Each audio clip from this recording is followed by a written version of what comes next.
know if someone plays hardcore? They'll tell you. By popular request, I have put together a collection of hardcore gameplay, and by popular request, I mean the sheer number of comments I see all over the place about how hardcore is so much more difficult to play and by necessity requires its players to be significantly more manly. Just look at these guys. They're wearing their airsoft gear while they play Battlefield. That must make them extremely hardcore. And very manly, of course. I'm here to talk about just how awful of a game mode hardcore is. You may recall that I did a video on a similar topic earlier this year. Well, I made the mistake of not including very much hardcore gameplay because I don't enjoy playing it. So I got comments saying how I didn't have any gameplay because I was too wimpy and not manly enough to play hardcore. To address such comments before they happen, you will note that the entire video consists of hardcore footage. I played around 2 hours of it this weekend and will show here at least one highlight from every single round that I played, so it's not like you can claim that I had a few good rounds and a whole lot of bad ones. And to introduce you to hardcore, allow me to tell you a story. A good friend of mine, Incarnate, was, for some reason, probably a self-inflicted punishment, was playing on the XTG hardcore server with another. Lacking anything better to do on Pro Market, he was playing the Amtrak, and got around 40 kills in the space of 10 minutes or so because hardcore players are generally terrible, and no one wants to play Engineer on that map when there isn't any health regen. This led to a ban from that server. Of course, that isn't anything unreasonable given his performance, and usually a ban appeal will lead to the issue being straightened out. This wasn't the case here. First, the player who banned Incarnate turned out to be too dense to understand the concept of multiple shotgun pellets yielding higher than 100% accuracy ratio, even though he explained it quite clearly and politely. The end result of all this was that he stayed banned, not because anyone was certain of him being a hacker. The evidence doesn't even come close to supporting that conclusion, but because they were concerned that having a legitimately good player on the server with a, in quotes, competitive gaming style would ruin their server. Granted, it's their house and they pay the rent, so they can make whatever rules they want. I have no problem with that. I only brought this up because I think it illustrates why hardcore is so attractive to many players. It is a shelter from those who are actually good, and lets the poor player maintain their illusions of competence. Now, do I dislike hardcore?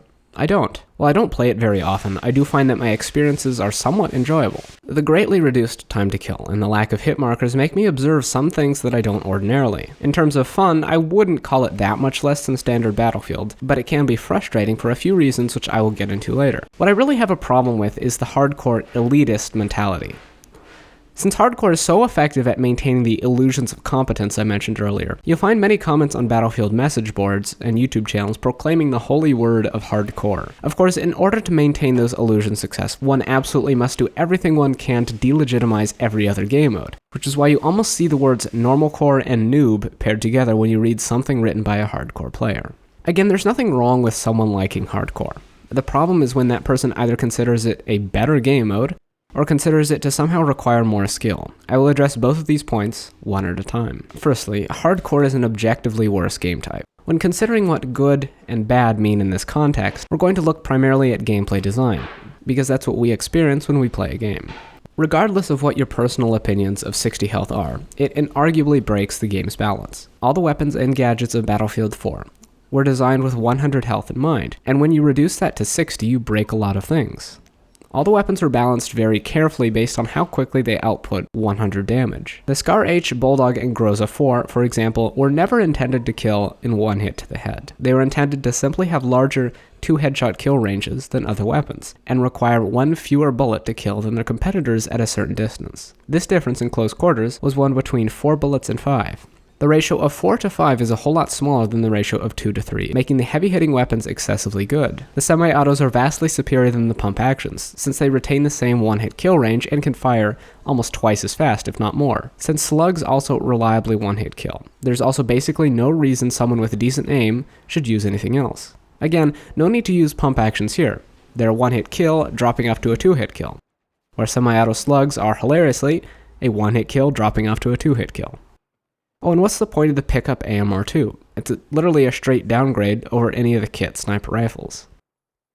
But Marealism. Are you really still making that argument? We're playing a video game here.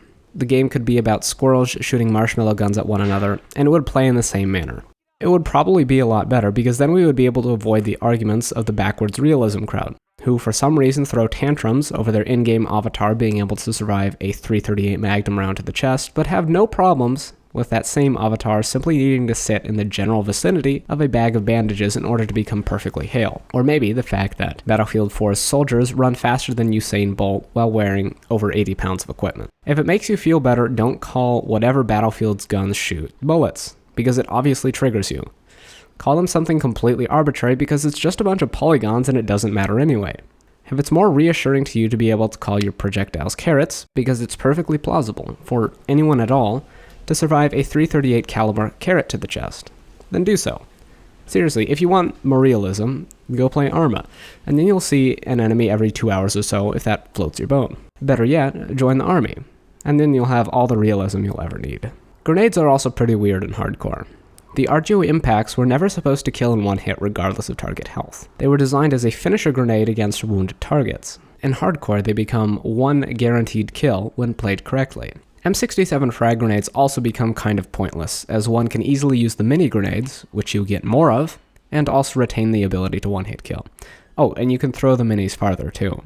There's a few things out of place for vehicles as well. The maintenance perk is one of these, as it literally does absolutely nothing in hardcore. It's supposed to increase the rate of automatic health regeneration on vehicles, but there isn't any vehicle regeneration in hardcore, so it ends up doing absolutely nothing. Air radar on air vehicles is completely pointless to have, because there isn't any minimap. Regardless of your own opinion of the mechanics, it's pretty obvious that the game type is poorly thought out, as there are so many non-functional elements of it. Battlefield 4's hardcore was designed by an intern, and it really shows. Hardcore does not require more skill. If anything, it requires less skill to play. Positioning is actually much less important, because it's so difficult to see where the other players are. The lack of a minimap means that everyone is limited by their own audio hardware, which is going to differ significantly from budget to budget. The lack of 3D spotting makes sitting or moving in the open far less problematic, as it's more difficult for players to pick out targets. When playing, I found that it was significantly easier to brute force my way out of suboptimal engagements, due to the faster time to kill. Switching back to normal core was a bit of a shock, as I realized that my positioning in just a few hours of this mode had gotten somewhat sloppy, as I could always rely on reflexes and the low TTK to save me. Remember, a difficulty change or handicap applied to every single player isn't a difficulty change at all. It just alters how the game plays, and in this case raises the skill floor and probably lowers the skill ceiling as well. Accuracy is a whole lot less important in hardcore, and magazine sizes are rarely a limitation. When you only have to land 3 bullets from something like an AEK, it's pretty easy to just hold down the trigger and spray in a general direction. Proper burst control is a pointless skill to have in hardcore, since you're never actually going to need that many shots to kill someone. All the techniques which are so important to learn in order to get the 6-hit kill off in a timely manner are pretty much irrelevant when so few shots are needed. Hardcore feels really incomplete. Certain game mechanics were removed, but nothing sensical was put back in their places. Just take a look at the ammunition system. Why can't I check how many mags I have? Personally, I really like the fact that you lose your entire magazine when doing tactical reloads, and would gladly see this carry over to future titles and other game modes, but why can't I check the number of magazines I still have in my bag? I mean, I'm not a superhuman soldier or anything, but I figured it would be pretty easy to just, reach over and check. And surely I could at least pull the mag out and glance at the number of rounds left. The Metro series, which I really enjoyed, had this mechanic. You didn't have an ammo counter, but you could manually look to see about how many rounds were left in it. This is one of the many incomplete mechanics that I see in hardcore. The removal of the UI should have, at the very least, been replaced by a spare magazine counter. Speaking of incomplete mechanics, the lack of regeneration really hurts armor and airplay in this game. I'll say this much, soloing a scout or attack helicopter is virtually impossible, as it is certain that you'll take at least some damage over the course of your engagements. Skipping over most of this scout heli streak, since I haven't flown any scouts in ages and my aim is really sloppy, but at the end, I get shot out by a guy who had almost no chance of winning the engagement otherwise. Sure, I took some damage first, but I was perfectly positioned to capitalize on his rotation, but a stray minigun bullet goes through the glass, and I'm finished.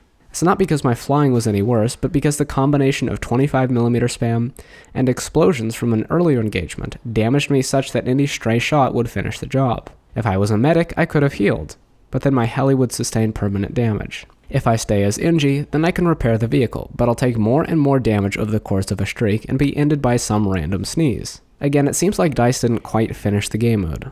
Why can't I go back to the uncap to heal up and repair? I had plenty of opportunities to do so, and it does take the player out of the fighting for a period. The problem is even worse as the attack heli, since splash damage really likes to penetrate the cockpit. I found that it was strictly necessary for the pilot to play as medic, and the gunner as engineer for any success to be had.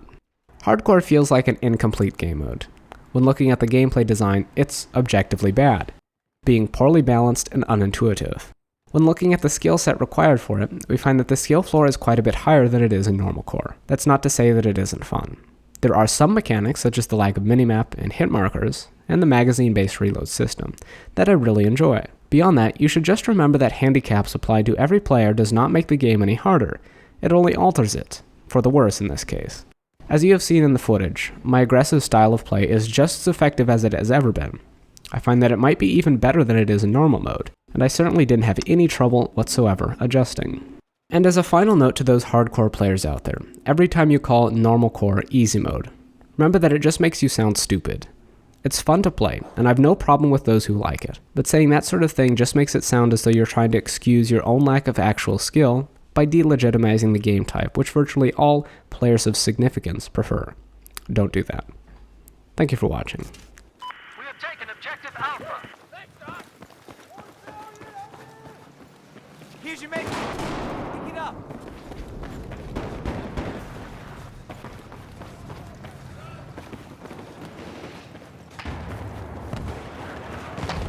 Pick up your med kit.